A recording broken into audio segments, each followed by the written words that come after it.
Hello friends, welcome to UGC EPG Pathshala. I am Atika Tajdar from Department of Geography, Jamia Millia Islamia.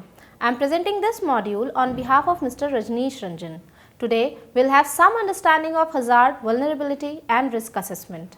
Disaster risk reduction or DRR refer to the key set of activities aimed at reducing the impact of disasters and promoting a disaster resilient society.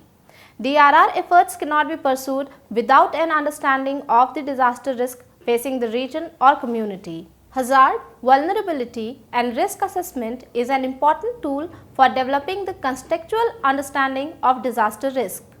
It is based on the assessment of three factors. First one is hazard. Hazard is a natural or man-made event that has the possibility to cause adverse effect. It's the chance or likelihood or probability of the occurrence of the potential adverse natural or man-made event. A hazard becomes a disaster only when it interacts with vulnerability and exposure. Second one is exposure. The resources, assets and infrastructure that might be lost or damaged if the hazard materializes. Third one is vulnerability. Likelihood that the exposed asset would be damaged during the occurrence of the hazard event. It accounts for the susceptibility of the exposed assets. Vulnerability functions give an estimate of the extent of damage and the consequent losses, including social cost due to the occurrence of the hazard event. Hazard, vulnerability and risk analysis. These falls into two general categories: quantitative analysis and qualitative analysis. The former utilizes mathematical and or statistical data to arrive at a numerical description of disaster risk, and the latter also relies on mathematical and or statistical data, but instead uses defined terms or words to describe and categorize the hazard risk likelihood and consequence value outcomes. While quantitative analysis provides a specific data point, which is dollars, probability, frequency or number of injuries or fatalities. Qualitative analysis considers ranges of possible values for which each qualifier is assigned. It is often cost and time prohibitive and often not necessary to determine the exact quantitative measure for the likelihood and consequence factors of the hazard's risk. Qualitative measures are much easier to determine and typically require less time, money and most important expertise to conduct. For this reason, it is the most commonly encountered method of assessment in practice. Let's have some understanding of hazard assessment. The process of hazard assessment involves the identification and systematic ranking of all hazards that might affect a location. It involves a two-step process. First is developing an exhaustive list of all hazards that might affect the location. Second is hazard history and hazard risk assessment data is utilized to develop the list. Ranking the hazard in order of their likelihood of occurrence. Likelihood is a probabilistic assessment of whether a hazard will occur, and in case of a hazard occurring, what might be the expected frequency, which is in the number of times the event is expected to occur in a given time period. This is done through the assessment of hazard frequency and comparing it with hazard probability assessments published by different technical agencies. Hazard frequency. Data indicate the frequency or the number of times a particular hazard event occur in a specified period of time. For instance, the frequency of auto accident death in the United States is roughly 1 death per 81 million miles driven. Sources of hazard frequency data include historical data, including governmental reports, statistical or archival records, including media archives, focus group discussion with elderly in the community, existing disaster management plans, sector-wise records like that of transportation, public work, local police, fire department, etc., and all other sources of hazard data that could include detailed information about data of occurrence, magnitudes, corresponding damages and further evidences of past disaster in the community or state. The hazard frequency data is sometimes depicted in map by few agencies like the Center for Research on the Epidemiology of Disaster, which is also called CRED. Probability data. Probability refer to single event scenario where the value is expressed between 0 and 1. 0 signifies a 0% chance of occurrence while 1 signifies a certain occurrence. Example of probability data include earthquake zonation mapping, flood zone mapping, etc., which indicate the likelihood of occurrence of event but might not have happened yet. In disaster management, hazards are expressed as probabilities. For example, if an area has experienced 4 flood events in the past 200 years where flood water reaches 20 feet above the base flood elevation, then this severity of flooding has a 1 in 50 chance of occurring in any given year or a probability of 2% or 0.02 each year. The likelihood of a particular event giving rise to an emergency or disaster event could be expressed using a qualitative system of likelihood. Certain, having greater than 99% chance of occurring in a given year, which is 1 or more occurrence per year. Likely, having a 50 to 99% chances of occurring in a given year, which is 1 occurrence every 1 to 2 years. Possible, which is 5 to 49% chance of occurring in a given year, 1 occurrence every 2 to 20 years. Unlikely, 2 to 5% chances of occurring in a given year, which is 1 occurrence every 20 to 50 years. Rare, 1 to 2% chances of occurring in a given year, 1 occurrence every 50 to 100 years. Event tree. One important component of hazard analysis is the identification of subsequent hazards that might arise as a result of the hazard occurring in a particular community or location. These kind of hazards are often termed as secondary or tertiary hazards depending on its time of initiation, while the hazards which led to the occurrence of secondary or tertiary hazard is termed as the primary hazard. The secondary or tertiary hazard need to be physical, geomorphological processes but could also be social reaction to the adverse event. For example, earthquake is a hazard that could give rise to landslides. It could also damage electricity, connectivity that could impact patient in intense care in hospitals, which themselves had not been affected by the earthquake. Earthquake could also lead to fire incidences as secondary hazard. Another example is the rise in epidemics like cholera or gastrointestinal illness post-floods. These secondary hazards, when occurring by themselves, shall be primary hazards, but when it follows the occurrence of primary hazards are termed as secondary hazards. Imagination of such secondary and tertiary cascading hazard is an important component of hazard assessment. An event tree is an effective method to identify secondary and tertiary hazard that might arise from a primary hazard and prepare accordingly. Event tree explore multiple outcomes that might result from a particular primary hazard as the instigating event. The figure represents a simple event tree. In disaster risk assessment, event trees are detailed and arrived at post-intense brainstorming with various multidisciplinary experts and members of the community. The event tree could cross 7 or 8 levels also shown in the next figure. Fault tree. Fault tree and event trees are in principle similar. In event tree, as we begin with the primary hazard and imagine the consequences, fault trees are usually made as an analysis of an adverse event that has already happened. Fault tree begin with the impact or consequences and trace back to the possible initiating event or hazard that could have triggered the impacts. With the listing of the frequency and probability of hazards and the event tree analysis to list the possible secondary and tertiary hazards, a composite map could be prepared based on these findings under various themes like the season of occurrence, etc. These composite maps are the outcome of hazard assessment. Now let us have some understanding of vulnerability assessment and approaches. Vulnerability is highly complex and contextual. The contextual nature of vulnerability and community being the central theme of vulnerability make the concept extremely dynamic as the community characteristics might change over time. There are mainly 4 types of vulnerability. First is physical vulnerability. Depending on the location or geographic proximity of the community or spatial distribution of community from the source or origin of the hazard. It also includes the difficulty to access to resources or the lack of planning that lead to settlement in floodplains or zone with high liquefaction potential of the soil. Second is social vulnerability. Depend on the family structures, decision making, organization potential of the community to collect, discuss and react to changes collectively.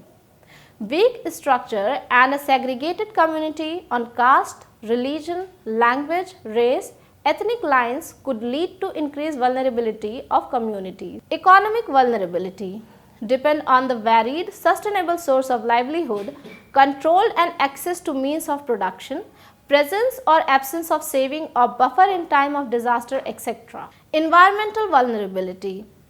This depend on the natural resource management. Excess degradation or depletion could increase the vulnerability of system to disasters. Institutional vulnerability depend on the institutional capacity and weakness. Vulnerability assessment. There are four main clusters of assessing vulnerability. First one is laundry list approach, which tries to list the element at risk. This includes the structural fragility of infrastructure, the vulnerability of people, etc. Second is the taxonomy approach that form taxonomies of vulnerable population like a B or C classification of building depending on their structural strength, classification of population in gender, social, status, access to power, physical abilities, etc. Situational approach. This approach is to look at vulnerability to certain specific situation like in the case of earthquake or in case of a policy change like change in currency denomination. Community based approach. When communities determine their own vulnerability and their capability which could utilize any of the above three approaches nested into this approach, often the pre-existing inequalities within a community get reinforced when community based or community led vulnerability analysis is done.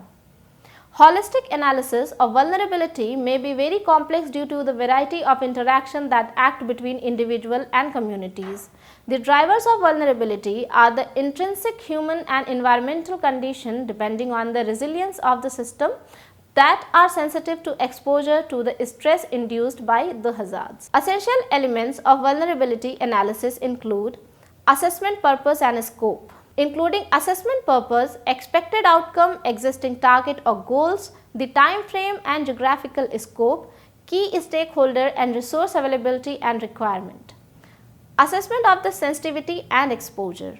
The potential impact on the social, economic and ecology of systems due to the magnitude of the stress or hazard, the existing local stress including routine risk and the differences in how individual or institution might be affected by the hazards under assessment. The adaptive capacity that assess the ability of communities to cope with and respond to the hazards along with the routine risk phase.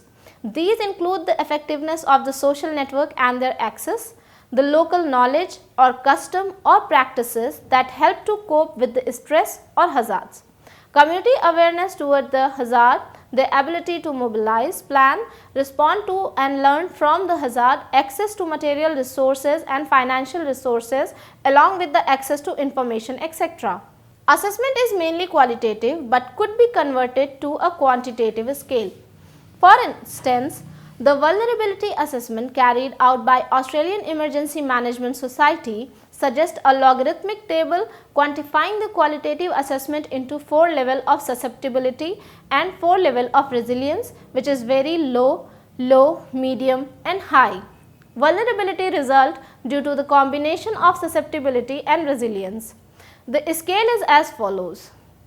Susceptibility is the exposure to danger and resilience is the capacity to recover, while vulnerability is the predisposition of system to suffer damage.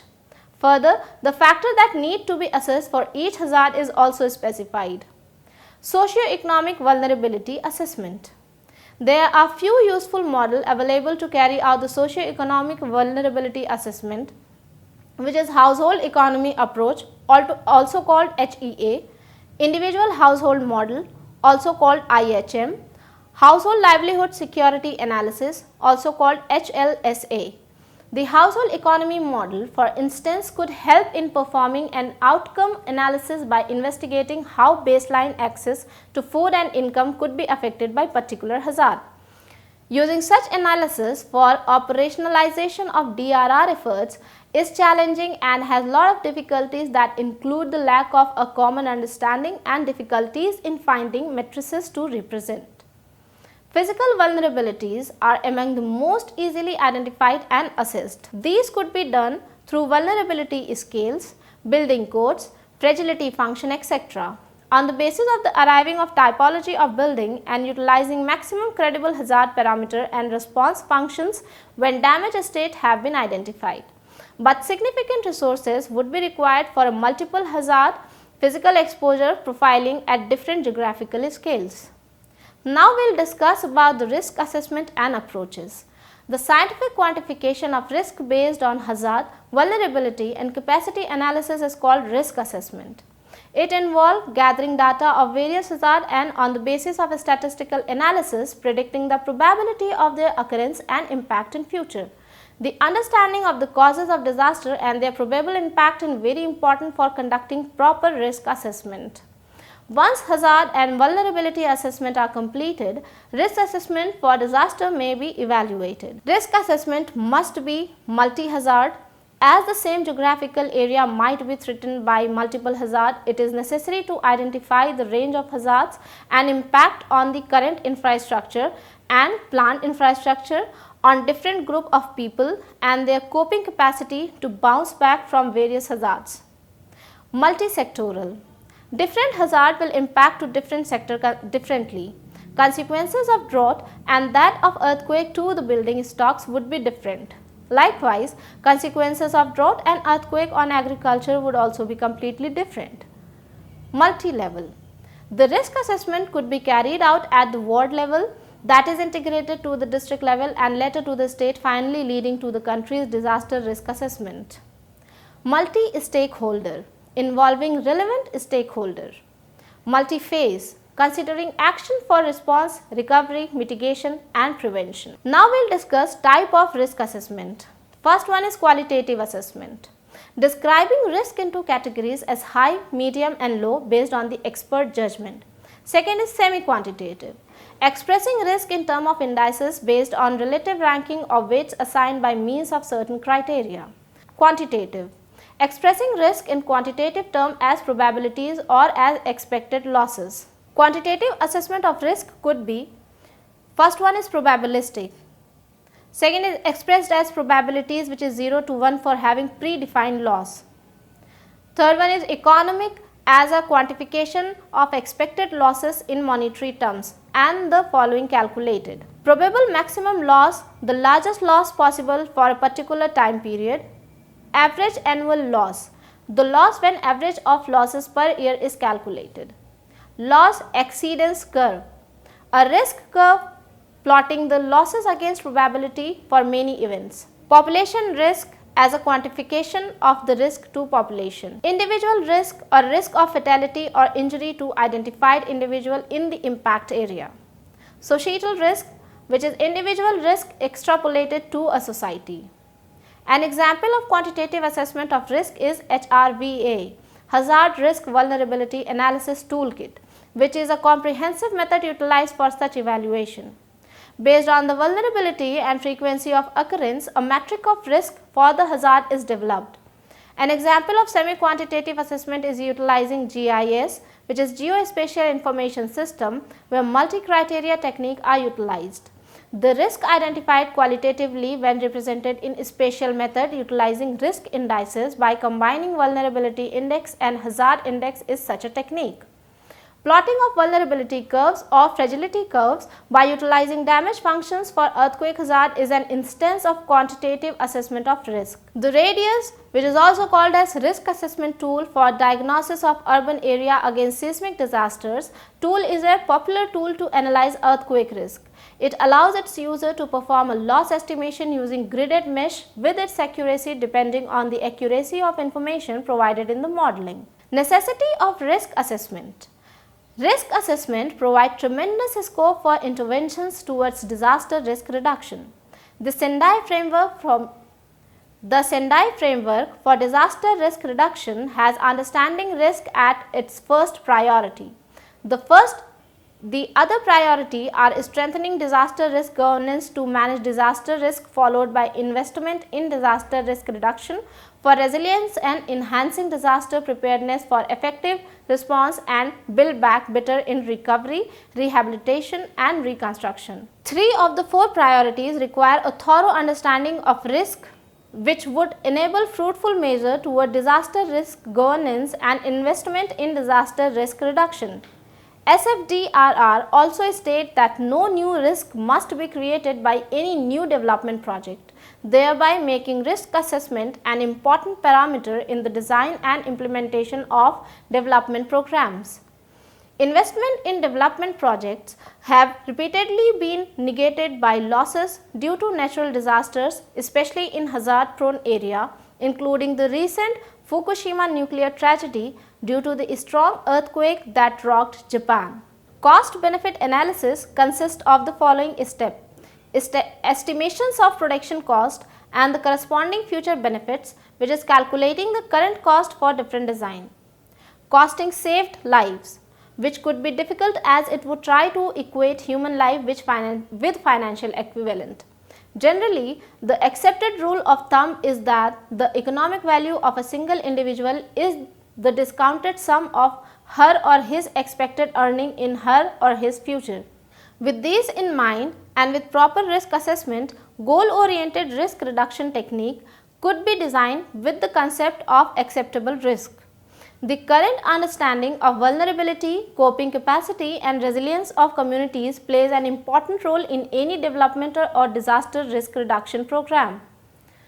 Risk assessment information could be used in the insurance sector for better policies, in the construction sector for the design and modification of building codes, in land use, land planning sector for driving investment toward greater resiliency of projects and outcomes, at community level for influencing decision making, preparedness and capacity building. Utilizing risk assessment technique, we could strategize to reduce the impact of hazard and to prevent their turning into disasters.